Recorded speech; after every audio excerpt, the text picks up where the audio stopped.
Әңгіме басталмай жатып лайк басуды, пікір қалдыруды ұмытпайық.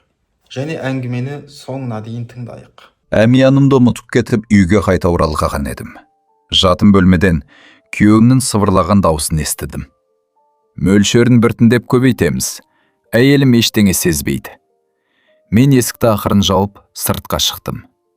О, жаным-ау, бүгінгі күнді өмір бойы ұмытпайтын боласын. Бастамас бұрын бізді қай өмірден тамашалап отырғаныңызды жаза кетіңіздер.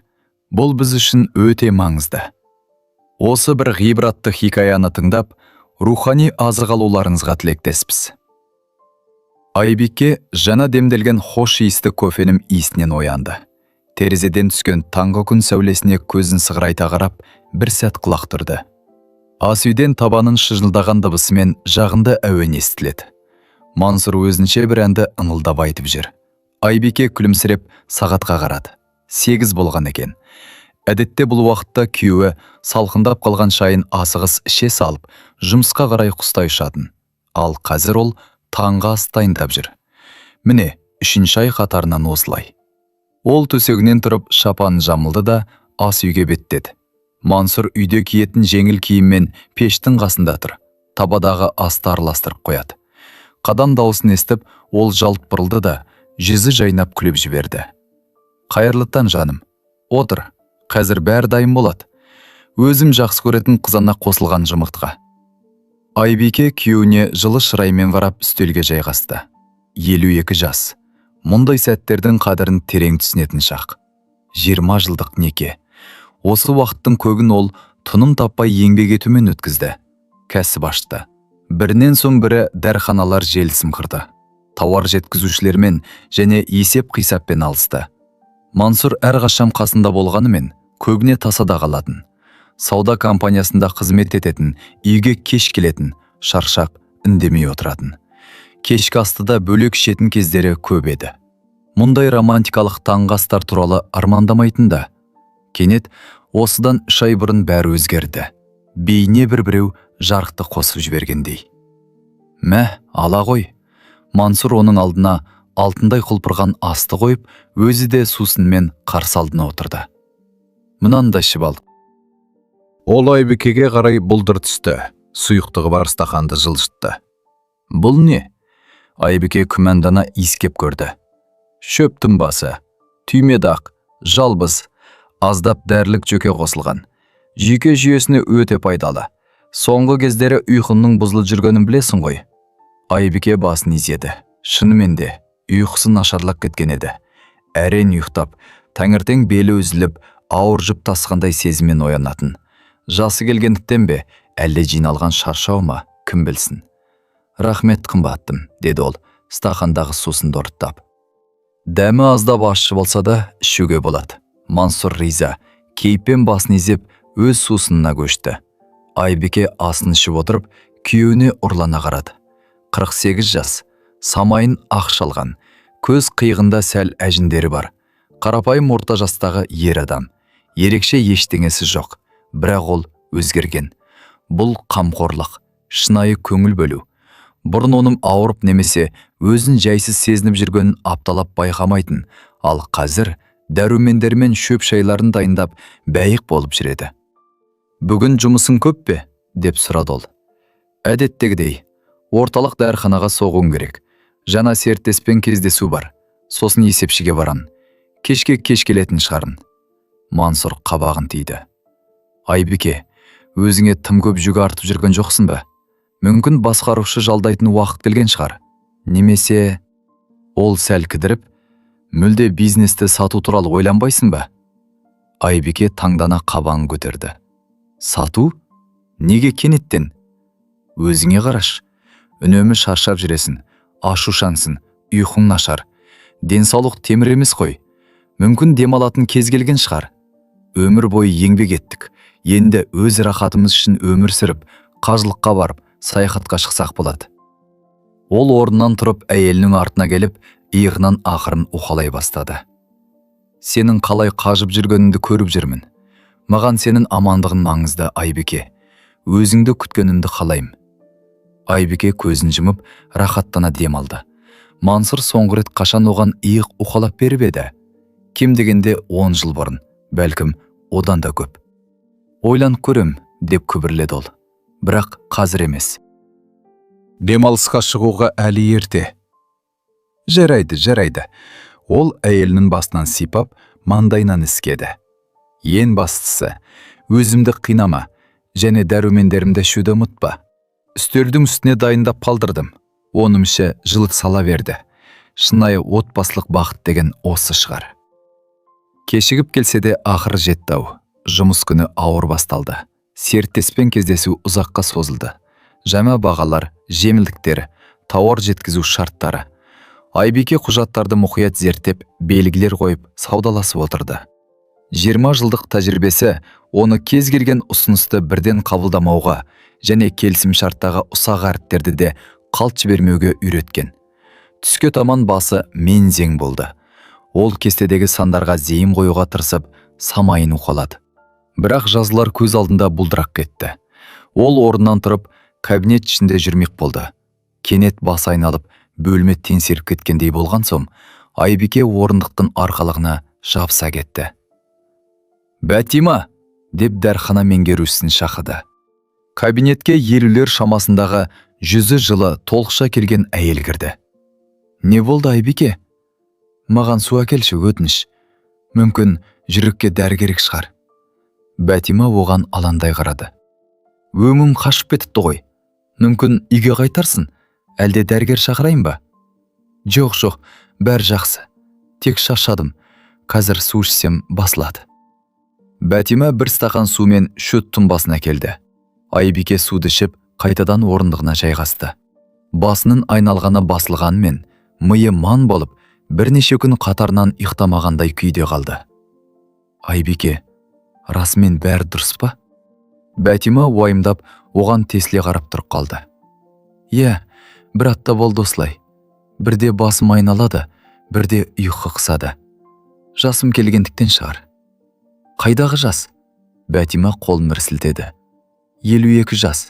Бұл әлі жастық шақ. Дәрігерге қаралып, қан тапсырсаңшы.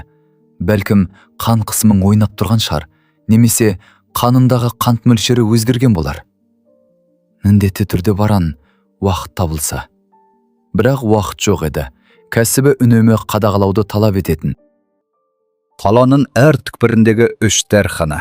Бұл тауар жеткізушілер, қызметкерлер, есеп присап тексерістер мен жөндеу жұмыстар деген сөз. Айбике бәрін өз бақылауында ұстауға дағдыланған. Тізгінді босатудан қорқатын. Кешкісін үйге оралғанда ас үй үстелінде Мансұрдың балдырған хатын көрді. «Кешкі ас пештім ішінде, жылтып іш. Мен сыныптастармен кездесуге кеттім. Кеш келемін. Шай ішуді ұмытпа. Термоста демдеп қойдым. Сені жақсы көрем. Ем». Айбике пешті ашты. Көкөністермен бірге піскен тауық еті әлі жылы екен. Тамағын алып, термостан шай құйды. Иісі аңқыған шөп шай. Дәмі сәл тәттілеу. Кешкі асын ішіп болған соң, бір кесе шаймен диванға жайғасып, теледидарды қосты. Махаббат пен сатқындық туралы бір хикая жүріп жатыр екен. Шайын ұрттап отырып, көзі ілініп кетті. Денесі ауырлап, қабақтары жабыла бастады. Түнде Мансұрдың үстін жауып жатқаннан оянды. «Ұйықтай бер», деп сыбырлады ол. «Менің асылым шаршап қалыпты». Айбике бірдеңе дегіс келді, бірақ тілі күрмеліп, қайтадан терең ұйқыға батты. Келесі күндерде осы тәртіппен өтті. Мансұр таңғы ас дайындайды, шөп шай демдейді, дәрімендерді еске салады. Айбике күйеуінің қамқорлығына риза болып, бәрін ішіп жейтін. Бірақ жұмысқа барғанда басы айналып, есінен танып қала жаздайтын. Кей сәттерді мүлдем ұмытып қалатын болды. Бірде көрші бөлмеге не үшін кіргенін білмей, Бәтима шақырғанша антарылып тұрып қалды. Тағы бірде сейфтің құпия сөзін есіне түсіре алмады. 10 жыл бойы жатқа білетін сандары миынан ұшып кеткен. Содан соң банкке хабарласып, қайта қалпына келтіруге тура келді. «Міндетті түрде дәрігерге бар», деп Бәтима қайталай берді. «Бұл қалыпты жағдай емес». «Барам», деп Айбике сылтаурата беретін. Ал Мансұр болса, бұрынғыдан да қамқор бола түсті. Хош иісті майлармен ванна дайындап, жайлы әуен қосып, кешкісін оның аяғын уқалап беретін. «Сен стресстен арылуың керек», дейтін ол жұмсақ дауыспен. Тым көп жұмыс істейсің, ағзаң қарсылық білдіріп жатыр. Айбике оған сенді. Шаршағандықтан осылай болып жатыр. Сәл демалсам, бәрі өтеді деп ойлады. Бір күні кешкісін диванда отырғанда, Мансұр бірнеше қағаз алып шықты. Айбике, мен былай деп ойладым. Есеп шоттарды басқаруға маған сенім хат жазып берсең қайтеді? Әр нәрсенің беті аулақ. Кенеттен жағдайың нашарлап, емханаға жатып қалсан, мен бәрін қадағалап, емделуіңе ақша шығарып, шоттарды төлей алар едім. Айбикенің ойы шашыраңқы, бас ауыр еді. Ойлары балға батқан шыбындай өте баяу жылжыды. Сенім хат па? Иә, бұл жай ғана ресмилік. Сенің тыныштығың үшін, мен саған көмектесе алуым үшін. Ол басын изеді. Құдай қосқан қосағым ғой, көмектесуі тиіс деп ойлады. Жарайды, рәсімдейік. Мансұрдың жүзі жайнап кетті. Тамаша, мен нотариуспен сөйлесіп қойдым. Ертең барып, бәрін тез бітіреміз. Келесі күні олар расымен де нотариусқа барды. Көзілдірікті әйел, үстел үстіндегі үйілген қағаздар. Айбике неге қол қойып жатқанын толық түсінбей, құжаттарға қол қойды. Әріптер көз алдында бұлдырап, басы гүрілдеп тұрды. Өзімізді жақсы сезініп тұрсыз ба? Деп сұрады нотариус, оған мұқият қарап. Иә, тек аздап шаршадым, деп күбірледі Айбике. Бәлкім, басқа күні келерсіздер? Жоқ, қазір бітіреміз, деп Мансұр бірден араласты. Әйелімде созылмалы шаршау бар. Дәрігерлер де солай дейді. Бірақ оның есі дұрыс. Солай емес пе, жаным? Айбике басын изеді. Нотариус сәл екідай болып тұрды да, ақыры құжаттарды куәландырды. Кеңседен шыққанда Айбикенің жүрегі айнып, қабырғаға сүйене кетті. Жаным, саған не болды? Мансұр оны демеп алды. Білмеймін, басым айналып тұр. Көлікке отыр, үйге апарайын, демалуың керек. Мүмкін бүгін жұмысқа бармай-ақ қояқсың. Жоқ, баруым керек. Маңызды кездесу бар. Айбике, сол жұмысын құрсын. Денсаулық бәрінен қымбат қой, деді Мансұр кенеттен қатал дауыспен. Айбике селк ете қалды. Ол бұрын ешқашан мұндай үнмен сөйлемеген еді. Кешір, деді ол бірден жұмсарып. Мен жай ғана сен үшін уайымдаймын. Үйге барайық. Мен Бәтимаға өзім хабарласып, ауырып қалғанымды айтамын. Ол үндемей көлікке отырды. Қарсыласуға қауқар жоқ еді. Үйде Мансұр оны төсекке жатқызып, кезекті шөп шайын әкелді. Мынаны ішіп ал, жақсы болып қаласын. Айбике шайды ішіп, дәрілерін жұтты. Бірнеше минуттан кейін ауыр ұйқыға батты. Түсінде бір тұтқыр сұйықтыққа батып бара жатқан, көмекке шақырып айғайласа да, ешкім естімейтінін көрді. Түнде бір нәрсенің дұрыс еместігін, маңызды бір қауіптің барын сезіп оянды. Бірақ ненің дұрыс емес екенін түсіне алмады. Пәтер іші жым-жырт. Мансұр үйде жоқ екен. Төсек қасындағы үстелшеде хат жатыр. Анама кеттім. Қан қысымы көтеріліп кетіпті. Кеш оралам. Тоңазытқышта ас қалдырдым. Ішіп ал. Өзіңді күт. Айбике төсектен тұрды. Басы айналғанмен бұрынғыдай қатты емес. Ас үйге өтіп, тоңазытқышты ашты. Онда беті жабылған сорпа мен шай толтырылған термос тұр екен. Ол өзіне сорпа құйып алды, бірақ термостағы шайды ішкісі келмеді. Неге екені белгісіз, көңілі тартпады. Оның орнына су қайнатып, өзінің қорабынан кәдімгі қара шай демдеді. Кенет шай ұрттап отырып, бір ойға шомды. Мансұр анасына қашаннан бері осыншалықты жиі баратын болған. Бұрын айына бір рет әрең баратын едік. Ал қазір апта сайын енешімнің денсаулығы сыр беретін болыпты. Айбике телефонын алып, енесі Бибігүл ананың нөмірін терді. Әлейкум салам, Бибігүл ана. Бұл мен, Айбикемін. Жағдайыңыз қалай? Мансұр қан қысымыңыз көтерілді деп айтып еді. Қандай қан қысымы? Енесінің дауысы таңданыспен шықты. Бәр жақсы ботам, не болып қалды? Айбике селқос тұрып қалды. Ал Мансұр сіздің қасыңызда ма? Жоқ. Оның келмегеніне бір ай болды ғой.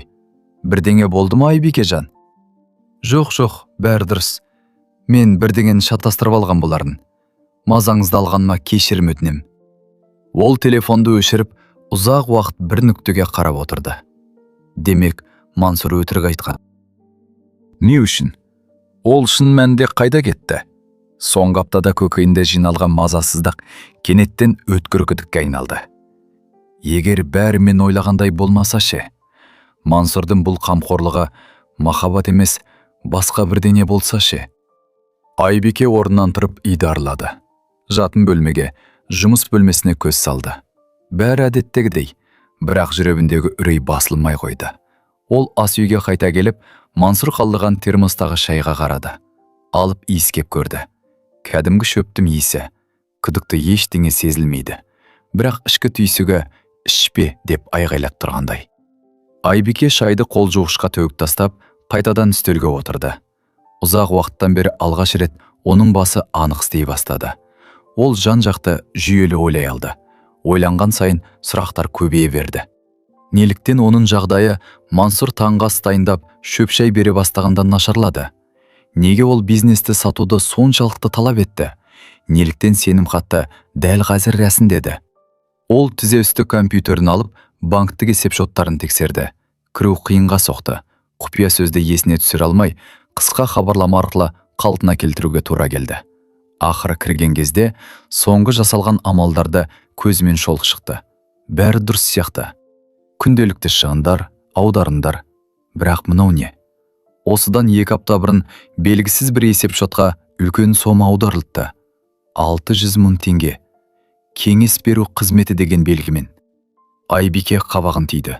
Ол бұл аударымды жасағаны есінде жоқ. Тіпті мүлдем. Амалдың толық ақпаратын ашты. Төлем оның картасынан қысқа хабарлама арқылы расталды жасалған. Бірақ ол мұны жасаған мүлдем ұмытып қалған. Жүрегі жиі соға бастады. Ол орындыққа сүйеніп, сабыр сақтауға тырысты.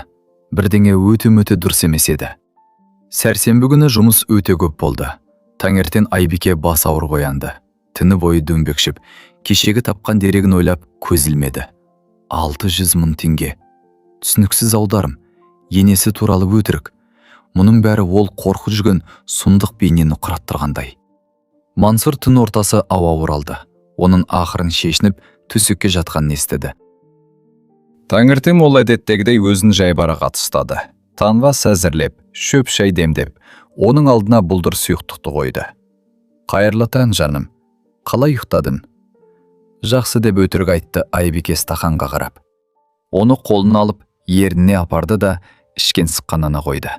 Мансұр пешке қарай бұрылған сәтте, ол стақандағы сұйықтықты терезе алдында тұрған бөлме гүлінің түбіне тез құя салды. Маған бүгін ерте кету керек, деді ол асын асығыс жеп. Сағат 10-да серіктестермен кездесу бар. Құжаттарды дайындауым қажет. Расымен бәрі дұрыс па? Мансұр оған мұқият қарады. Мүмкін кездесуді кейінге қалдырып, бір күн демаларсың? Жоқ, бәрі жақсы. Кешеге қарағанда өзімді тіпті жақсы сезініп тұрмын. Бұл шындық еді. Оның басы соңғы апталармен салыстырғанда әлде қайда сергек болатын. Ойлары шашырамады. Қимыл қозғалысы қалпына келді. Кешегі шөп шайдан бас тартқаны пайдасын тигізген сияқты. Мансұр оны есікке дейін шығарып салып, бетінен сүйді. Кездесуің сәтті өтсін. Кешке көріскенше. Айбике көлігіне отырып, ауладан шықты. Бірақ 2 орамнан кейін жол жиегіне тоқтап, телефонын алды. Өзінің университетте бірге оқыған құрбысы, көп жылдан бері жеке емханада емдеуші дәрігер болып істейтін Сәулемен хабарласты. Сәуле, сәлем. Ерте мазалағаным үшін кешір. Бүгін қабылдауындасың ба? Сәлем Айбике. Жұмыстамын. Не болды? Мені қабылдай аласың ба? Бір нәрсені шұғыл тексеруім керек. Өте маңызды. Айбикенің даусындағы дірілді Сәуле бірден байқады. Әрине, қазір-ақ келе бер, мен уақыт табам. Емхана 20 минуттық жерде екен. Сәуле оны кабинетінде қарсы алды. Самайын ақ шалған, жанарынан парасаттылық байқалатын бұл әйел Айбикеге орындық нұсқады. Отыр, айта бер. Айбике сөзді неден бастарын білмей іркіліп қалды. Күйеуінен күдіктенетінін қалай түсіндіреді? Оның өзде ненің не екенін толық ұға қоймаған еді. Сәуле, соңғы 3 айда өзінді өте нашар сезініп жүрмін. Басым айналады. Кей сәттер есінен шығып кетеді. Үнемі ұйқы қысады. Басында жасымның келуінен немесе жұмыстан шаршағаннан деп ойладым. Бірақ кеше бір оғаш жағдайды байқадым. Ал бүгін таңертең күйеуім демдеп беретін шөп шайды ішпеп едім. Басым бірден шайдай ашылды. Сәуле қабағын түйді. Тоқтай тұр. Сен күйеуім асыңа бірдеңе қосат деп ойлайсың ба? Білмеймін. Бұл ақылға сыйымсыз естіледі. Солай ма? Бәлкім мен тым қатты уайымдап жүрген шығармын. Бәрін басынан айтып берші. Жағдайың қашаннан нашарлады? Өмірінде не өзгерді? Айбике Мансұрдың кенеттен басталған қамқорлығы, таңғы астар, шөп шайлар, дәрумендер туралы, оның бизнесті сатуға үгіттеуі мен сенімхат рәсімдеген жайлы бәрін жайып салды. Өзі ұмытып қалған аударым мен енес туралы өтірікті де айтты. Сәуле оны бөлмей тыңдады. Оның жүзі бірте-бірте қаталдана түсті. Айбике, бізге шұғыл түрде сараптама алу керек. Қан, зәр, тіпті шашынан да үлгі аламыз. Өйткені зиянды заттардың ізі шашта ұзақ сақталады. Сен солай деп ойлайсың ба? Мен нәтижені көрмейінше ештеңе айта алмаймын. Бірақ сен айтқаннан белгілер. Басты айналуы, есте сақтау қабілетінің төмендеуі, ұйқышылдық. Кейбір тыныштандыратын немесе ұйықтататын дәрілерді аз мөлшерде, бірақ тұрақты түрде қабылдағанда болатын жағдайлар. Ол сөзін аяқтамаса да, Айбике бәрін түсінді. Арқасынан суық тер жеріп өткендей болды. Сараптама қанша уақыт алады? Қанның жалпы қорытындысы кешке дейін дайын болады. Ал кереңдетілген токсикологиялық сараптама 2-3 күн алады. Бірақ мен зертханадағы таныстарыма айтып, тездетуін сұраймын. Айбике ішіндегі қорқыныш пен үрейді баса алмай басын изеді. Расымен солай ма? 80 жыл отассам да сырымды айтпаған. 20 жыл бір жастықта басыныз түйіскен Мансұрым осындайға барды ма? Деген ой санасын торлады. Ол бұл ойды қуып тастағысы келді. Мүмкін бәрінің өз түсіндірмесі бар шығар. Мүмкін бұл жай ғана сәйкестік пе? Сәуле оның қанын алып, басқа да сынамаларды рәсімдеді. Мұның бәрін қазір зертханаға жіберен. Алғашқы мәліметтер шыққан бойда бірден хабарласам. Ал сен абай бол, Айбике. Егер күдігім рас болса, оған ештеңе білдірме. Өзімді әдеттегідей ұста. Ол дайындаған ештеңені ішпе де, жеме де. Бірақ мұны ол байқамайтындай етіп жаса. Жарайды. Айбике құрбысымен қоштасып, емханадан шықты. Көлігіне отырып, бос кеңістікке қарап ұзақ отырды. Серіктестермен кездесуге жарты сағат қалған еді, бірақ баруға еш зауқы соқпады. Дәл қазір оның қалағаны бұрышқа тығылып, мұның бәрі қорқынышты түс болып шыққанын күту еді. Бірақ ол көлігін оталдырып, кездесуге қарай бет алды. Кәсіп күтіп тұрмайды. Күні бойы Айбике есеңгіреген күйде жүрді. Серіктестермен жолықты, шарттарды талқылады, келісімдерге қол қойды. Бәрінде бейсаналы түрде кетіп келген құл секілді атқарды. Басы істегенімен ойы қияда еді. Егер Мансұр шынымен асыма бірдеңе қосып жүрсе, не үшін? Ақша үшін бе? Бірақ оның есеп шоттарға бұрында рұқсаты бар еді ғой. Айбике ешқашан табысын жасаған емес.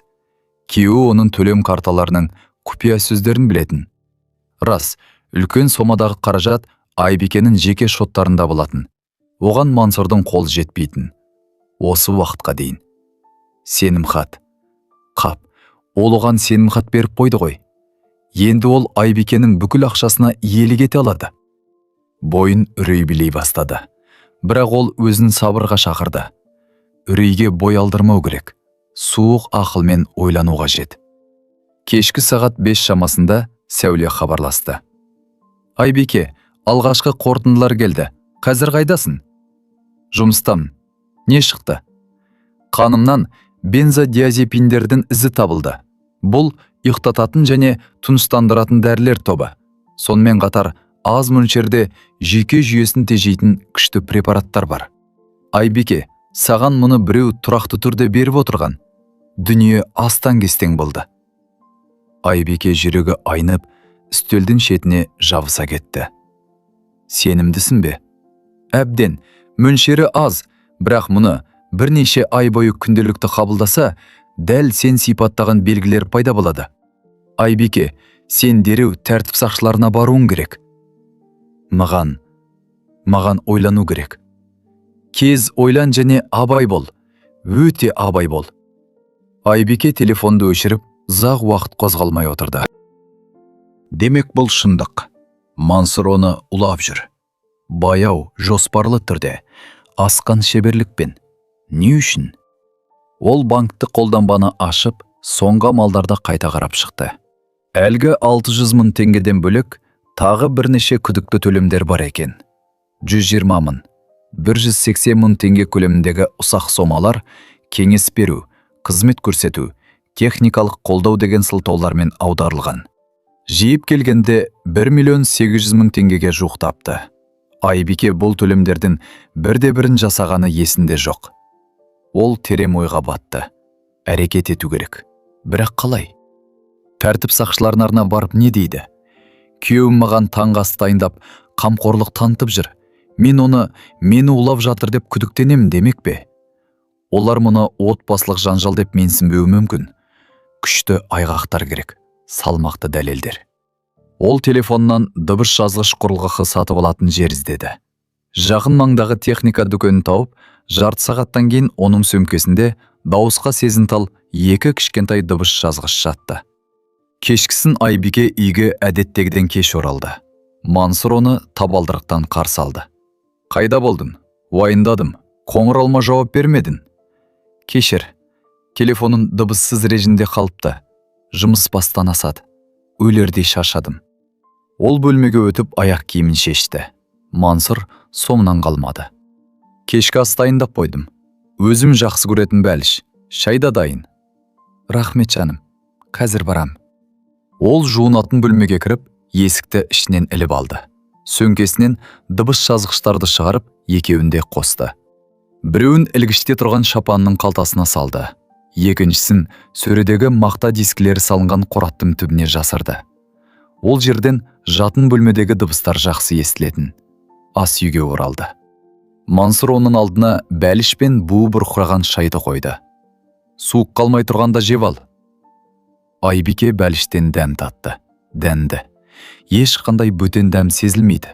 Ал шай? Ол абайлап қана ұрттады. Әдеттегі шөп шай сияқты. Бірақ сәулемен сөйлескеннен кейін әрбір жұтым оған күдікті көрінді. Жұмысым балай, деп сұрады Мансұр қарсы алдына отырып. Қалыпты. Жаңа серіктеспен келісім шартқа қол қойдық. Жақсы болған екен. Айбике, мені тыңдашы. Бәрібір дәрігерге көрінгені дұрыс болар еді. Соңғы кездері өмін сынып, шаршап жүрсім. Мен сен үшін алаңдаймын. Мен бүгін дәрігерде болдым, деді Айбике. Сараптама тапсырдым. Нәтижесі 2 күннен кейін дайын болады. Мансұр селк ете қалды. Өте білінер-білінбес, бірақ Айбике мұны байқап үлгерді.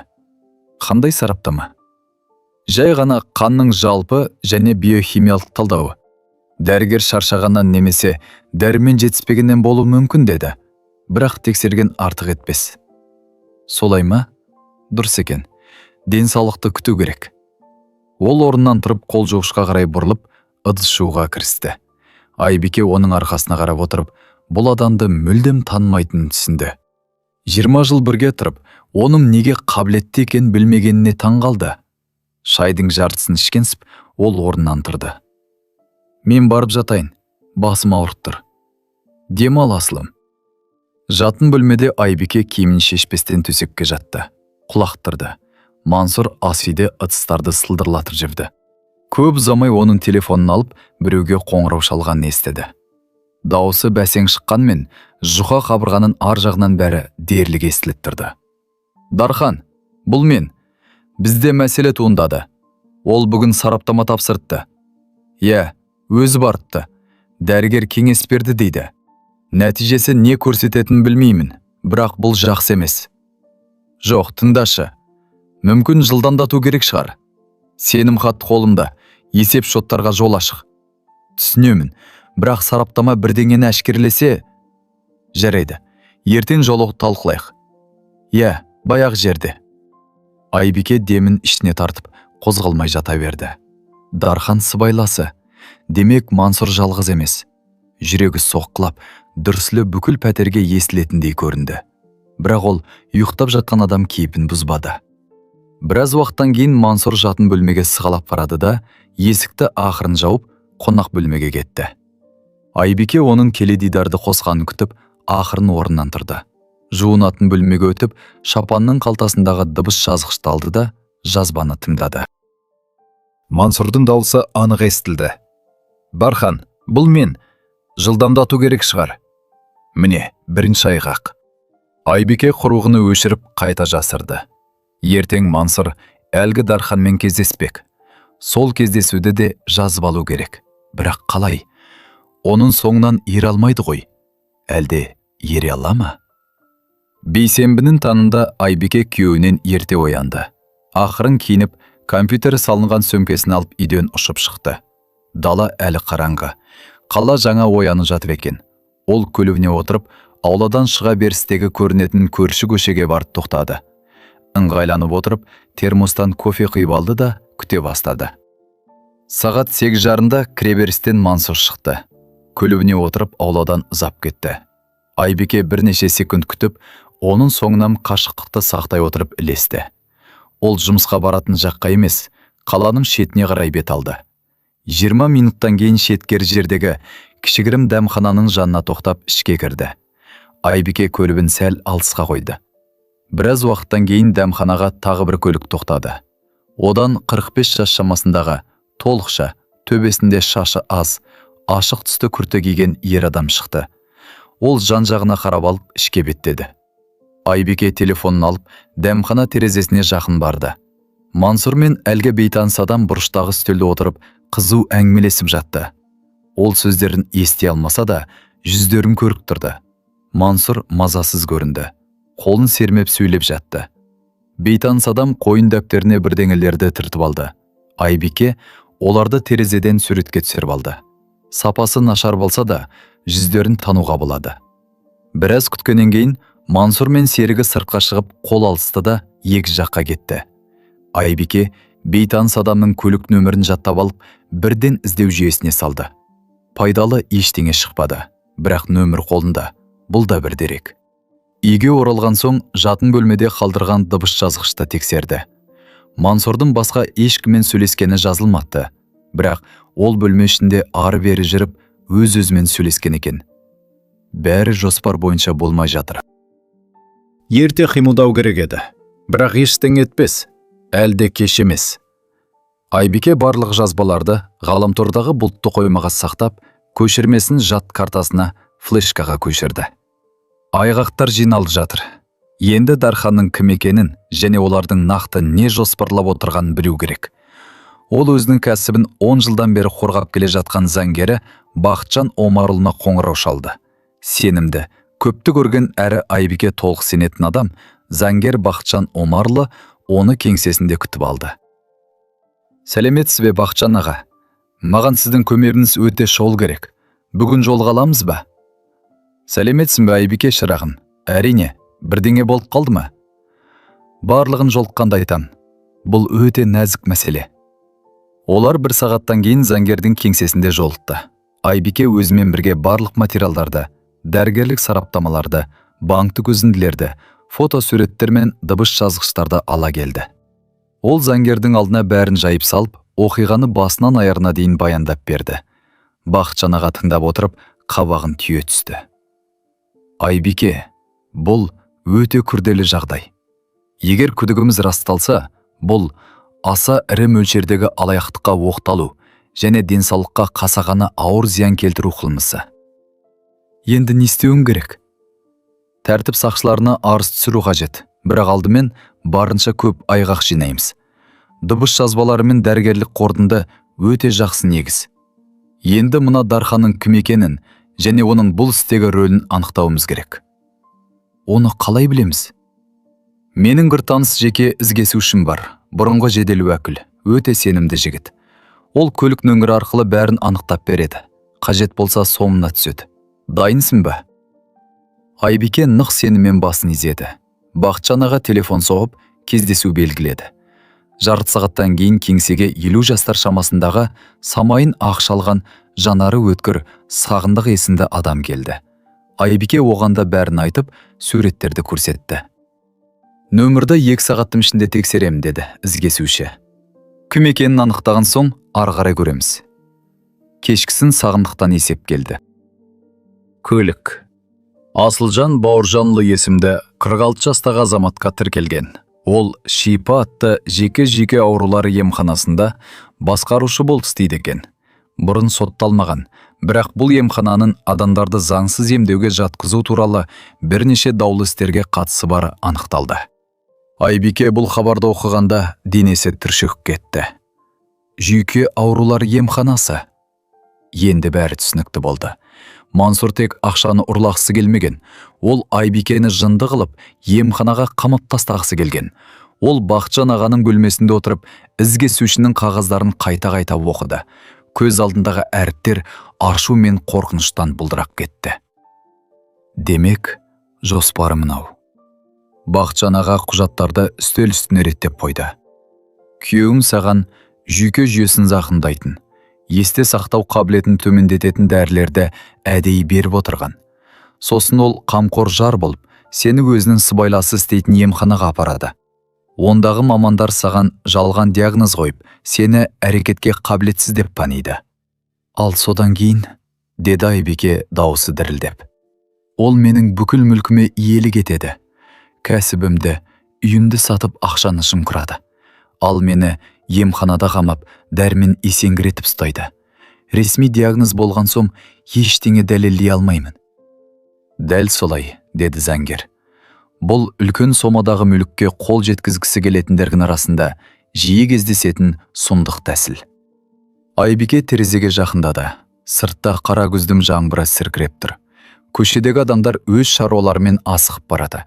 Ешкімде мұна 5-ші қабаттағы пәтерде біреудің тағдыры талқандалып жатқанын сезбейді. Ары қарай не істейміз? Айғақтарды жинап, тәртіп сақшыларына барамыз. Бірақ бұл жеткіліксіз болуы мүмкін. Мансұр. Мен бұл дәріні әйелімнің денсаулығы үшін дәрігердің кеңесімен бердім. Ол стресстен бәрін ұмыт қала беретін болды, деп ақталуы мүмкін. Сондықтан бізге оның өз аузынан шыққан нақты мойындау керек. Бақытжан аға ойланып тұрып, үстелді саусағымен тықылдатты. Бізге айлалы тұзақ керек. Күйеуім өз жоспарын өз аузымен айтатындай жағдай жасауымыз қажет. Мен қылмыстық істер бойынша маманданған әріптесім Серікке хабарласам. Ол бұрын тергеуші болған, заңның бүге-шігесін жақсы біледі. Айбике басын изеді. Оның басы айналып, мұның бәрі қорқынышты түс сияқты көрінді. Осыдан бір апта бұрын ол қарапайым әйел еді. Ал қазір өзін емханаға қамамақ болған күйеуінің бетпердесін ашуды талқылап отыр. Бақытжан аға, үйде өзімді қалай ұстауым керек? Ештеңе білмейтіндей кейіп таныт. Ол берген асты ішпе, бірақ мұны сездірме. Әрбір сөзін жазып ал. Егер ол сенің сезіп қойғанды білсе, іс-әрекетін жылдамдатуы мүмкін. Сақ бол Айбике. Өз әйелін улаған адам кез келген нәрсеге баруы мүмкін. Қауіп сезсең, бірден үйден кетіп, маған хабарлас. Келістік пе? Келістік. Ол үйіне оралып келесі бірнеше күнді жау тылында жүрген барлауыштай өткізді. Күн сайын Мансұр таңғы ас дайындап, дәрумендерін ұсынатын. Айбике оларды ішкенсіп, шын мәнінде гүлдем түбіне, қоқысқа немесе әжетханаға тастап отырды. Дыбыс жазғыштар үнемі қосылып отырды. Жұма күні кешкісін Мансұр тағы да Дарханмен сөйлесті. Айбике диванда ұйықтап жатқансып, әр сөзін құлағына іліп отырды. Жоқ, тыңдашы. Сараптама үлкен мәселе. Егер ол басқа дәрігерге барып нәтижесін алса, білемін, дәрінің ізі тез кетеді. Бірақ ол бірдеңені сезіп жүр. Өзін оғаш ұстайды. Ішіп жеп жүрген сияқты, бірақ бірдеңе дұрыс емес. Мүмкін жылдамдату керек шығар. Сенім хат қолымда. Неше күн күтуіміз керек? Тұтқанның ар жағындағы Дарханның сөзі естілмеді. Бірақ Мансұр, бір ай ма? Жоқ, Дархан. Бір ай ішінде ол бәрін біліп қояды. Тездету керек. Жарайды. Дүйсенбі күні жолығайық. Сенің дәрігерін анықтамаға қол қоюға дайын ба? Артық сұрақсыз ба? Жақсы. Ең бастысы бәрі ресми көрінуі тиіс. Айбике жұдырығын түйіп тырнағы алақанына батқанша шыдап жатты. Дүйсенбі. Демек оның әрекет етуіне тек демалыс күндері қалды.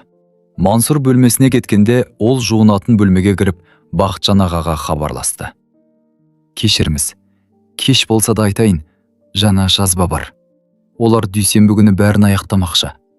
Кездесу белгіледі. Өте жақсы, деді заңгер. Бұл бізге керек дүние. Мен адвокат Серікпен сөйлестім. Ертең үшеуміз жолығып, арызды рәсімдейміз де, бірден бас басқармадағы сенімді адамдарға барамыз. Жарайды, сағат нешеде? Таңғы сағат 10-да менің кеңсемде бол. Барлық материалдарды, сараптама нәтижелерін, жазбалар мен банктік операциялардың қағаздарын, қолында не бар, соның бәрін ала кел. Айбике тұтқаны орнына қойып айнаға қарады. Өңі қашқан, көз асты қарайған, бірақ жанары нақ. Осы жылдар ішінде ол не көрмеді? Кәсібін нөлден бастап тұрғызды. Ата-анасын арылап ақырғы сапарына жұмаққа аттандырды. Талай дардарысты бастан кешірді. Мына қиындықты да еңсереріне сенімді. Сенді. Мансұр қала сыртындағы достарының жайлауына бар қайтуды ұсынды. Айбике басының ауырғанын сылтауратып бас тартты. Мүмкін дәрігерге қаралықсың? Оның даусынан жасанды қамқорлық естілді. Шынымен Айбике, мен бір жақсы маманды білем. Доктор Омар өте тәжірибелі дәрігер. Жеке емханада істейді, жағдайдың бәрі жоғары деңгейде. Мүмкін қабылдауына жазылармыз? Омар. Бұл есім құлағына сақ бол деген белгідей киді. Демек, әлгі жалған анықтамаға қол қою тиіс, жеке ауруларының маманы осы болды ғой. Керек емес. Айбике шаршаған кейіппен жүрмейді. Тек ұйықтап алсам, бәрі басылады. Мүмкін расымен де жұмыстан қажыған шығармын. Өзім біл. Мансұр иығын қиқан еткізді. Онда мен жалғыз барып қайтайын. Кешке ораламын. Ол түске таман жолға шықты. Айбике оны есікке дейін шығарып салып, қолын бұлғады. Көлік бұрылыстан көрінбей кеткен сәтте телефонын қолын алды. Ізгесуше Сағындық бірден жауап берді. Маған тағы бір адамды тексеру керек. Доктор Омар, жеке ауруларының маманы. Шипа емханасында істейді. Әлгі Дарханмен бірге болуы мүмкін. Жақсы, айналсам. Кешке қарай мәлімет дайын болады. Айбике күннің қалған бөлігін қызу дайындықпен өткізді. Барлық құжаттарды бір папкаға жинап, жазбалардың бірнеше жерде сақталғанын тексерді. Мансұрдың қамқорлығы қашан басталды? Белгілер қашан пайда болды? Сенімхат қашан рәсімделді? Бәрін тізіп, оқиғалар желісін құрастырды. Кешке Сағындықтан мәлімет келді.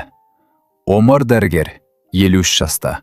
Жоғар санатты жеке ауруларының дәрігері. Шипа емханасында істегеніне 8 жыл болған. Осыдан 3 жыл бұрын науқасты заңсыз емдеуге жатқызу туралы істе аталған. Бірақ айғақтардың жеткіліксіздігінен іс жабылған. Қылмыстық топтармен байланысы бар деген ақпарат бар, бірақ нақты дәлел жоқ. Айбике есепті сақтап қойды. Сурет толықты. Мансұр, Дархан, Омар. Бұл бір тізбектің адамдары. Күйеуі түнде кеш оралғанда Айбике ұйықтап жатқан кейіп танытып төсекте жатты. Ол ақырын шешініп қасына жатты. Бірақ ұзақ уақыт дөңбекшіп ұйықтай алмады. Сосын орнынан тұрып ас үйге беттеді. Айбике оның су ағызғанын, бір құтыны ашқанын естіді.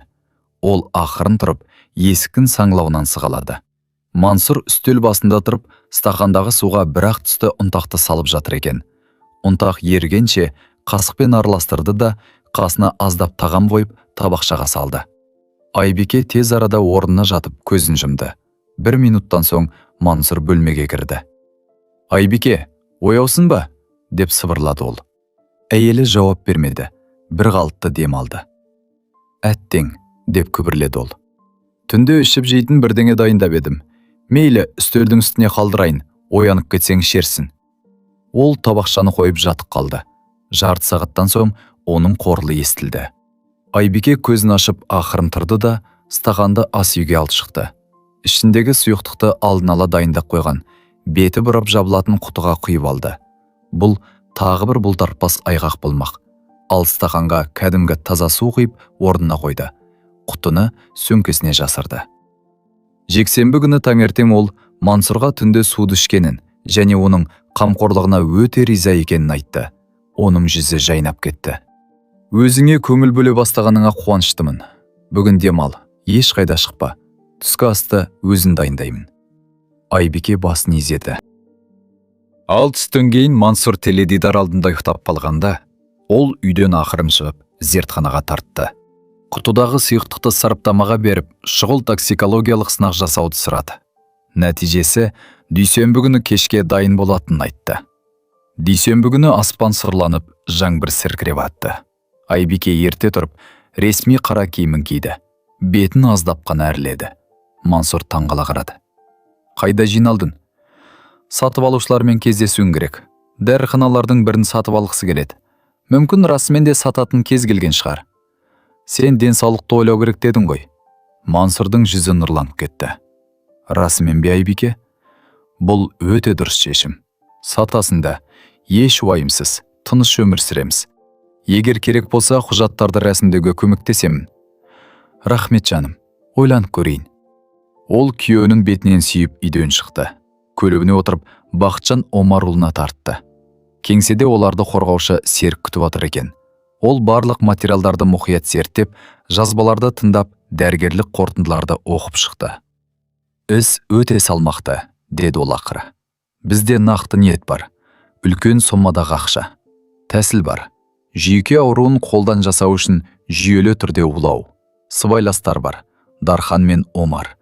Айғақтар да жеткілікті. Сараптамалар, дыбыс жазбалары, дәрігер сәуленің куәлігі. Бұл іс қозғауға толық негіз болады. Ары қарай не істейміз? Қазір тәртіп сақшыларының бас басқармасына барамыз. Онда менің бірге оқыған досым полковник Рамазан жұмыс істейді. Ол арызда дұрыс рәсімдеп, кейісті бөлімге өткізуге көмектеседі. Егер бәрі сәтті болса, кешке қарай тексеру басталады. 1 сағаттан соң олар полковник Рамазанның кабинетінде отырды. Ол 40-тардағы шашы қысқалынған, жанары өткір адам екен. Айбикенің сөзін бөлмей тыңдап, қойын дәптеріне түртіп алды. Түсінікті, деді ол Айбике сөзін аяқтағанда. Оқиға өте жағымсыз, бірақ өкінішке орай, мұндай жағдайлар қазір жиілеп кетті. Әсіресе жүйке ауруларына қатысты. Ол жерде құжаттарды қолдан жасау оңай, ал кейін диагнозды жоққа шығару өте қиын. Ол үстелді саусағымен тықылдатты. Менің ұсынысым мынау. Біз бақылаудағы кездесу ұйымдастырамыз. Сіз үйге ораласыз, өзіңізді әдеттегідей ұстайсыз. Кешкісін күйеуімізбен денсаулығыңыз туралы, дәрігерге көрінуге келісетініңіз туралы әңгіме қозғайсыз. Ол қуанып кетіп, өзінің әлгі Омар дәрігер туралы айта бастайды. Бүкіл пәтерге тыңдау құрылғылары орнатылады. Жедел топ көрші пәтерде отырады. Ол өзін әшкерелейтін сөз айтқан сәтте, біз ішке кіріп, оны құрықтаймыз. Ал егер ол ештеңе айтпаса ше? Айбике сөмкесінің бауын мазасыздан ашыратты. Айтады. Өздерінің жазасыз қалатынына сенімді адамдар көбіне сақтықты ұмытып кетеді. Әсіресе құрбаны өз аяғымен тұзаққа келіп тұрғанда. Ол босансып, бәрін жайып салады. Менің тәжірибеме сеніңіз. Айбике екіұдай күйде болды. Мұндай қауіпті ойыннан қорықты, бірақ басқа жол жоқ еді. Жарайды, мен келсем. Қашан? Бүгін кешке. Неғұрлым тез болса, соғұрлым жақсы. Біз құрылғылар мен адамдарды дайындап үлгереміз. Үйге кешкі сағат 6-да бара аласыз ба? Иә, тамаша. Одан 1 сағат бұрын біз көрші пәтерлерге жөндеу жұмыстарын істеушілер кейпінде кіреміз. Тыңдау құрылғыларын қоямыз. Ары қарай кезек сізде. Күннің қалған бөлігін Айбике заңгердің кеңсесінде өткізді. Ойлары сан-саққа жүгіріп, қорқыныш пен ашу ыза жүрегін сыздатып жіберді. Сағат 5-ке таман полковник Рамазан хабарласты. Бәрі дайын. Үйге бара беріңіз. Біз осындамыз. Құрылғылар іске қосылды. Есіңізде болсын, бәрі табиғи көрінуі тиіс. Егер жағдайды бақылай алмай бара жатсаңыз, басым айналып тұр деген құпия сөзді айтыңыз. Біз дереу ішке кіреміз. Түсіндім. Айбике көлігіне отырып үйіне бет алды. қолдары дірілдеп, рөлді әрең ұстап келеді. Бағдаршамда тоқтағанда көзін жұмып терең дем алды. Сен мықтысың. Сен бәрін жеңесің. Бұл сынақтан да өтесің. Үйде Мансұр оны күлімсіреп қарсы алды. Кездесу қалай өтті? Сатып алушылар келісті ме? Иә, негізінен келісті. Кейбір ұсақ түйектерді талқылау керек, бірақ жалпы алғанда сатып алуға дайын. Айбике аяқ киімін шешіп, ас үйге өтті. Мансұр, менің сенімен сөйлесуім керек. Әрине жаным, не туралы? Мен ойландым, мүмкін сенің айтқаның дұрыс шығар. Маған расымен де маманға көріну керек сияқты. Өзімде бірдеңенің дұрыс емес екенін сезіп жүрмін. Есімнен бәрі шығып кетеді, басым айналады. Бұл қалыпты жағдай емес қой. Мансұр бір сәт тосылып қалды да, жүзі жайнап шыға келді. Айбике, мұны түсінгеніңе өте қуаныштымын. Мен саған айттым ғой. Білесің бе, менің бір таныс дәрігерім бар. Өте мықты маман. Талай адамға көмектескен. Доктор Омар. Қаласаң, қабылдауына жазылып берейін бе? Ол не емдейді? Ол жүйке ауруларының маманы. Бірақ қорықпа. Бұл сенің жынды екеніңді білдірмейді. Тек кейде стресс пен шаршау сондай белгілер береді. Сондайда маманның көмегі қажет болады. Ол тиісті ем-дом жасайды. Сонда жағдайын жақсарады. Айбике жеңілдеп қалғандай кейіп танытып басын изеді. Жақсы, келістік. Қашан бара аламыз? Мансұр телефонын ал. Қазір хабарласам. Ол кісі әрқашан көмек қолын созуға дайын, деді де керезе жаққа барып нөмір терді. Омар бауырым, бұл Мансұр ғой? Иә, бәрі дұрыс. Тыңдаш. Әйелім ақыры дәрігерге көрінуге келісті. Осы аптада қабылдай аласың ба? Тамаша. Сәрсенбі күні сағат 3-те. Келістік. Көп рахмет. Ол тұтқаны қойып Айбикеге бұрылды. Бәрі жақсы, уағдаластық. Сәрсенбіде барамыз. Ол не істейді? Қандай тексеру болады? Кәдімгі әңгімелесу, сынақтамалар, мүмкін сараптамалар алар.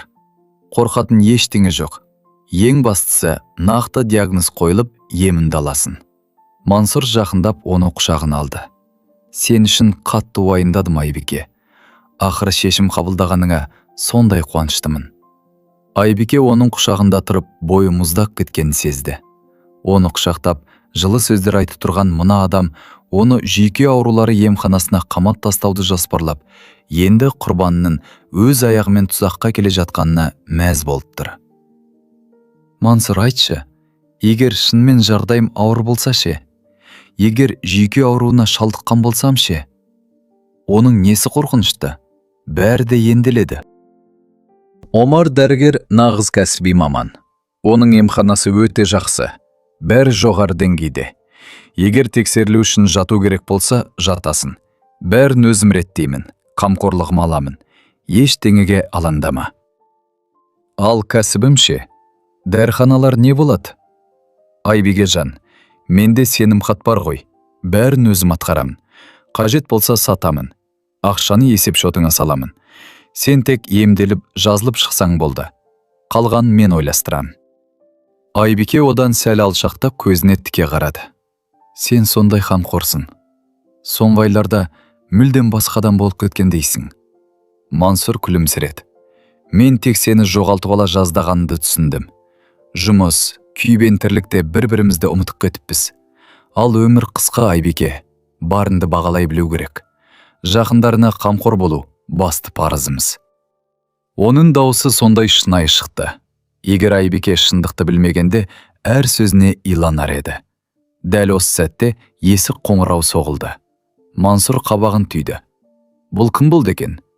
Ол есікті ашуға кетті. Айбике ас үйде қалды. Жүрегі атқақтап соғып тұр. Есік алдында жай киімдегі 3 ер адам тұр екен. Мансұр, сіз бе? Деп сұрады біреуі куәлігін көрсетіп. Тәртіп сақшылары, бізбен бірге жүріп түсініктеме беруіміз керек. Мансұрдың өңі қуарып кетті. Не үшін? Қылмыстық кодекстің 159 және 111 баптары, яғни алаяқтық және денсаулыққа қасақана зиян келтіру күдігі бойынша. Жүрміз. Мансұр артына бұрылып Айбикеге қарады да бәрін түсінді. Жүзі құбылып кетті. Мұның бәрін сен істедің бе? Айбике үнсіз ғана басын изеді. Мен бәрін сен үшін істеп едім, деп айғайлады ол. Мен үшін бе?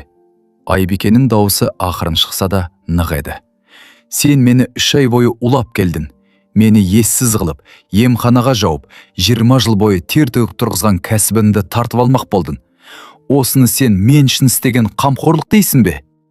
Мансұр оған қарай ұмтылып еді. Жедел топ оны бірден ұстап алды. Қарсыласпаңыз, азамат, жайлап жүрміз. Оны алып кетті. Айбике асүйдің ортасында қаңырап бос қалған есікке қарап тұрып қалды. Аяғы дірілдеп, денесі қалтырай бастады. Полковник Рамазан қасында қалды. Бәрі жақсы ма деп сұрады ол биязы үнмен. Иә деп сыбырлады Айбике. Бәрі жақсы. Енді бәрі жақсы болады, иншалла. Ол орындыққа отырып бетін басты. Жылай алмады. Тек дем алды. Тірі. Мансұрды кешкі сағат 8-дер шамасында бөлімшеге алып кетті. Айбике пәтерде жалғыз қалды. Үй іші кенеттен суық, әрі бөтен болып көрінді. Ол бөлмелерді аралап, заттарды ұстап көрді. Шкафтарды ашты. Бәрінде алғаш көріп тұрғандай. Мынау Мансұрдың оған у қосылған шай беретін кесесі. Мынау дәрумендер салынған құты. Оның ішінде де бір сұмдықтың бары анық. Мынау олардың бірге түскен суреттері. Қабырғада бақытты күлгілер, құшақтасқан бейнелер. Өтірік. Мұның бәрі жалған екен. Телефон шырылдап оны ойынан оятты. Бақытжан Омарлы екен. Айбике, жағдайың қалай? Рамазан бәрі сәтті өткенін айтты. Иә, оны алып кетті. Не сезінерімді де білмеймін. Қуануым керек сияқты, бірақ бұл қалыпты жағдай. 20 жылдық неке ойыншық емес. Тіпті ол адам сіз ойлағандай болмай шықса да, өзіңізге уақыт беріңіз. Қазір тынығып алуға тырысыңыз. Ертең тергеу басталады. Түсініктеме беруіңіз керек болады. Жақсы. Бәрі үшін рахмет сізге. Айбике тұтқаны қойып бұл үйде қала алмайтынын түсінді. Бүгін емес, бәлкім ешқашан. Ол тез арада сөмкесін жинап, құжаттарын компьютерін алып, қонақ үйге тартты. Бөлме жалдап, есігін ішінен іліп алғанда ғана бойын босаңсытты. Кенеттен көз жасына ерік берді. Жастыққа бетін басып ұзақ жылады. Өткен жылдарына, алданғанына, адамнан қалайша оңбай қателескеніне өкініп жылады. Сонымен бірге бәрінің аяқталғанына, аман қалғанына шүкір етіп жылады. Таңға жуық ауыр ұйқыға батты. Келесі апталар тұман ішінде өткендей болды. Тергеу, сараптамалар, сот мәжілістері. Айбике түсініктеме берді. Тергеушілердің сұрақтарына жауап берді. Қорғаушылармен кездесті. Сонымен қатар сәуленің бақылауымен ағзасын тазалау емін қабылдады. Денесі жиналған зиянды заттардан біртіндеп арыла бастады. Тергеу жұмыстары өте жылдам жүрді. Пәтерді тінту кезінде Мансұрдың автотұрағынан рецептсіз сатылмайтын ұйықтататын және жүйке жүйесін тежейтін дәрілердің қораттары табылды. Оның телефонынан Дарханмен жазысқан хаттар анықталды. Онда олар қылмыстық жоспардың бүге-шігесін талқылаған екен. Хаттарда бәрі ашық жазылған. Омар дәрігер былай дейді. Тағы 1 ай дәрілерді бер, сосын рәсімдеуге болады. Белгілері анық білініп тұр. Ол анықтама үшін қанша сұрап отыр? 1.800.000 теңге, бірақ бұл соған тұрарлық. Әйелінің кәсібі 120 миллион теңгеге бағаланады. Оған қоса пәтері тағы 90 миллион теңге. Келіскеніңіздей қақ бөлеміз. Тамаша, ең бастысы сезік тудырмасақ болды. Айбике тергеушінің кабинетінде отырып, осы хаттарды оқығанда өз көзіне өзі сенбеді. 20 жылдық отасқан өмірі Мансұр үшін 210 миллион теңгеге ғана бағаланған екен. Ол үшін Айбике жарыда адамда емес, тек есеп-қисаптағы цифрлар ғана болған. Дарханды Мансұрдан кейін келесі күні-ақ қолға түсірді. Ол өз жазасын жеңілдету үшін бірден бәрін жайып салды. Мансұрмен мектеп бітіргендеріне 25 жыл толған кездесуде қалай танысқандарын, Мансұрдың қаржылық қиындықтарын қалай айтқанын жеткізді. Сұмдық жоспардың қалай туғанын да айтып берді. Сөйтсе, Мансурдың 48 миллион теңге қарызы бар екен. Биржада ойнап, жоқ мүліктерін кепілге қойып несие алған, өсімге ақша алған. Оны борышкерлер қыспақ қалып, банктер сотқа берген. Ол тығырыққа тіреліп, шығар жол іздеген. Ал дәл қасында бай әйелі, үлкен кәсібімен жылжымайтын мүлкі тұрған, нәпсінің азғыруына шыдай алмаған. Омар дәрігер басында бәрін жоққа шығарды, бірақ оған дыбыс жазбалары мен хаттарды көрсеткенде ол да берілді. Мұндай істерді бірінші рет істеп тұрмаған мойындады. 10 жылдық тәжірибесінде мүлкіне ие болғысы келген туыстарының өтінішімен 7 адамды, ерлерін, әйелдерін, туғандарын емханаға заңсыз қамауға көмектескен екен. Әр анықтама үшін 600 мыңнан 3 миллион теңгеге дейін пара алып отырған. Айбике бұл мойындауларды тыңдап отырып, ажалдан қалай аман қалғанын түсінді. Сәл кешіккенде, ол Омар дәрігердің тізіміндегі 8-ші құрбан болар еді. Сот процесі 4 айдан кейін басталды. Айбике сот залына қара түсті, ресми киіммен, жинақы әрі сабырлы күйде келді. Мансұрды айыпталушылардың темір торының ар жағынан көрді. Ол қартайып, жүдеп кетіпті. Жанары сөнген. Көздері бір сәт түйісіп еді. Ол бірінші болып жанарын тайдырып әкетті. Айыптаушы үкімді оқыды. Аса ірі мөлшердегі алаяқтыққа оқталу, денсаулыққа қасақана орта дәрежелі зиян келтіру, құжаттарда қолдан жасау. Осы баптардың жиынтығы бойынша 8-ден 12 жылға дейін бас бостандығынан айыру жазасы сұралды.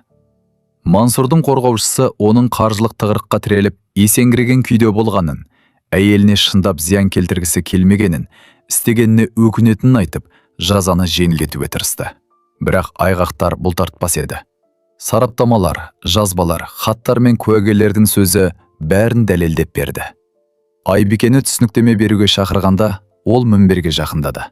Ешқандай сезімге берілмей, кек деректерді айтты. Күйеуінің қамқорлығы қашан басталды?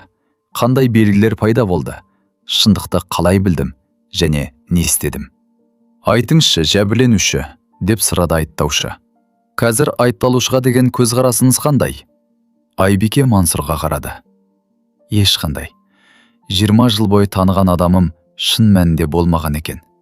Ол тек шебер жасалған бетперде болатын. Ал сол бетперденің астындағы нағыз бейнені мүлдем танымаймын. Танығым да келмейді. 2 күннен соң сот үкім кесті. Мансұрға жалпы тәртіптегі түзеу мекемесінде 6 жыл бас бостандығынан айыру жазасы берілді.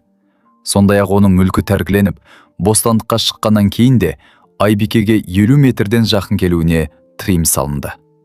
Дархан қылмысқа сыбайлас болған үшін 5 жылға сотталды.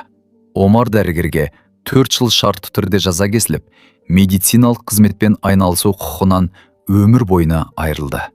Айбике сот үкімін тік тұрып тыңдады. Төреші залдан шыққан соң, ол да сыртқа беттеді. Тек далаға шыққанда ғана кеудесін кере еркін тыныстады. Бәрі аяқталды. Енді алға қарай нық қадам басуға болады. Мансұр тергеу абақтысында отырғанда некелері сырттай бұзылды. Сот шешімі бойынша ол ештеңеге иелік ете алмады. Не кәсіптен үлес, не пәтерден орын, не өтемақы берілмеді. Неке шартымен оның қылмыстық іс-әрекеттері оны әйелінің мүлкіне деген барлық құқығынан айырды. Соттан кейінгі алғашқы айларда Айбике өзін рухани қажығандай сезінді. Жұмыс қуансыз сыйламай, үйі бөтен болып көрінді. Ұйқысы да бұзылды.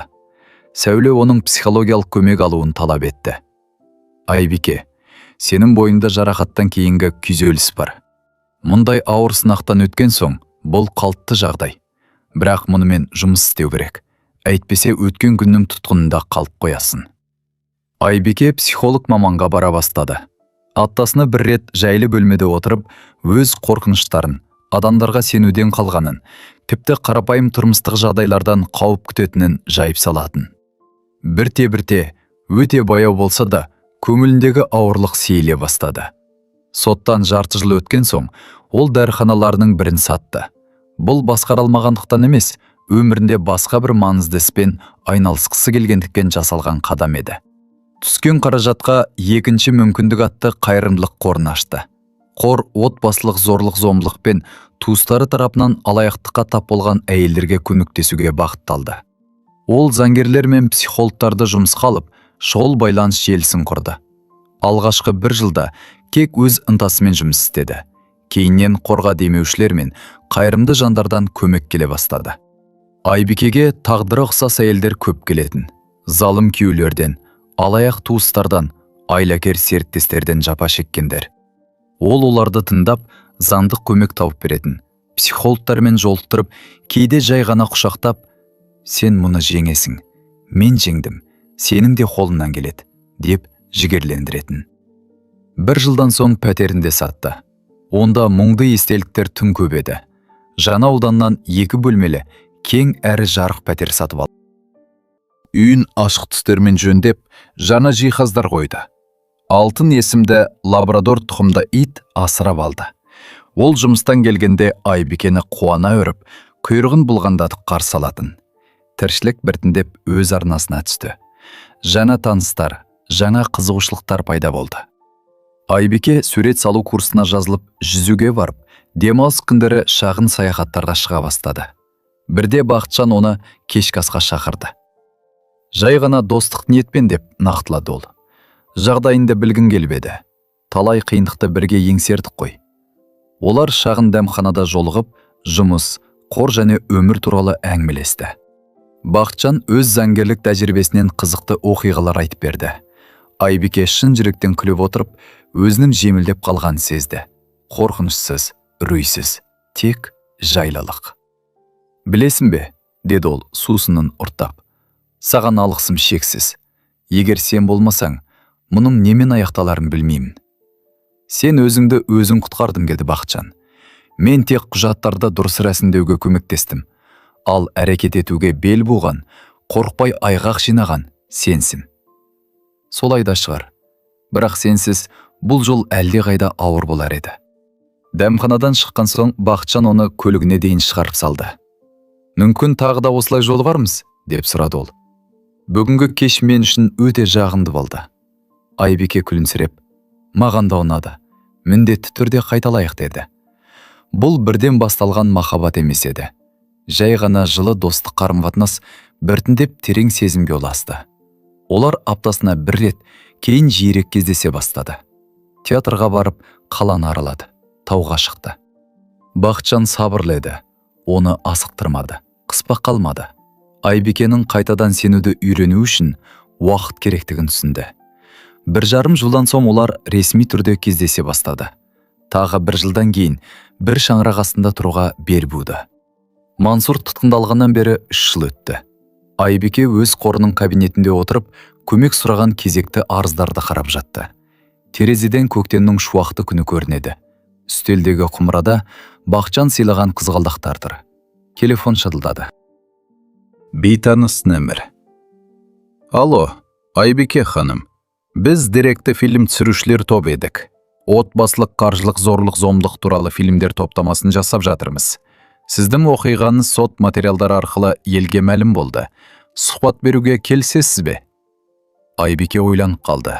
Өз тарихын бүкіл елге жария ету, басынан өткен мұң мен қорқынышты қайта қозғау. «Бұл не үшін керек?» деп сұрады ол. «Басқа елдер қауіптің белгілерін танып үйрену үшін. Егер бірдеңе күдікті көрінсе, өзі басылады деп күтпей, тексеру керек екенін түсінсе дейміз. Сіздің тарихыңыз біреудің өмірін сақтап қалуы мүмкін». Айбике қабырғадағы суретке қарады. Онда оның қоры көмектескен әйелдердің топтық суреті тұр еді. 35 бейне, 35 аман қалған тағдыр.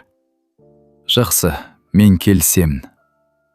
1 айдан соң фильм жарыққа шықты.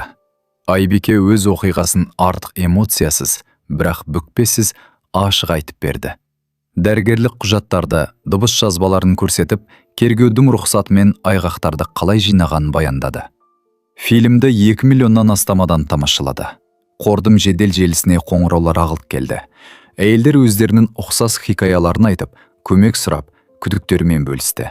Көбісінің тағдырын дер кезінде арашалап қалу мүмкін болды. Бірде жас әйел хабарласып, дауысы дірілдеп: «Мен сіздің фильміңізді көріп, бәрін түсіндім. Күйеуім де дәл солай істеп жүр. Маған қамқор болып, шөп шай береді. Ал менің есім кіріп шығып, үнемі ұйқым келеді. Өзінді жынды болып бара жатырмын деп ойлап едім. Енді ғана шындық ұқтым. Маған көмектесіңізші, деді. Айбике оған көмектесті. Заңгерлер мен дәрігерлердің байланыс нөмірлерін беріп, айғақ жинау жолын түсіндірді. 3 айдан кейін ол әйелден алғыс хат келді. Күйеуі сотталып, өзі аман есен бостандыққа шықты. Мұндай оқиғалар өте көп еді. Айбике өз пәтерінің балконында қолына кесе алып тұрды. Өзі демдеген кәдімгі қара шай. Ар жағында қонақ бөлмеде алтын ойнап жүр. Ал ас үйден Бақытжанның дауысы естіледі. Ол кешкі ас дайындап жүріп, бір әнді ыңылдап айтуда. Айбике төменде жатқан қаланың шамдарына қарады. Терезелердегі оттар, көшедегі көліктер, не болса да тоқтамайтын өмір. Айбике 15 жылдық некесін жоғалтты. Опасыздық пен қорқынышты бастан кешірді. Бірақ ол өз-өзін тапты. Қауіптің белгілерін естуді үйренді. Сенімнің маңызды екенін, бірақ сақтықтың өміршең қажеттілік екенін түсінді. Ең бастысы, ол мәселенің өздігінен шешілуін күтпей, әрекет етуді, өзін қорғауды және өз өмірі үшін күресуді үйренді. Айбике, кешкі ас дайын, деп Бақытжан шақырды. Ол күлімсіреп балконнан бөлмеге өтті. Өзін күтіп отырған, өзі қауіпсіз сезінетін, жаңа өмірі басталған жылыда жарық пәтеріне кірді. Бұл ол өзі таңдаған, иншалла, бақытты болатын екінші өмір еді. Әңгіме осымен соңына жетті. Егер де ұнаса, каналға жазылып, лайк басып, пікір қалдыруды ұмытпайық. Келесіде кездескенше.